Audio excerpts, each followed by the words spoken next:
Visual manoeuvring, or circling, is defined as the visual phase of flight after completing an instrument approach, which is not suitably located for a straight-in approach, to bring an aircraft into position for a landing. The visual manoeuvring area for a circling approach is determined by drawing arcs centered upon each runway threshold and joining those arcs with tangential lines. The radius of those arcs is related to aircraft category, speed, wind speed, 25 knots throughout the turn, and bank angle, 20 degrees or 3 degrees per second, or whichever requires less bank. It is possible to sectorize the visual manoeuvring area and eliminate from consideration areas where prominent obstacles occur. When this option is exercised, the published procedure will prohibit circling within the sector with obstacles in it.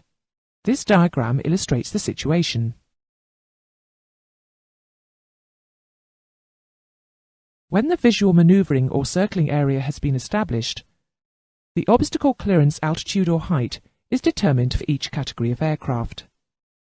A circling approach is a visual flight manoeuvre, and as such, each circling situation will be different because of variables such as final approach tracks, runway directions, and meteorological conditions. No single procedure could therefore be designed to cover every situation.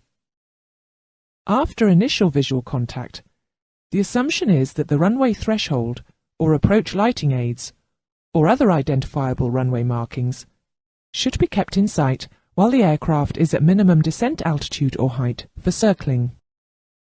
If visual reference is lost while circling in such circumstances, the pilot should carry out the missed approach procedure specified for that particular instrument approach procedure.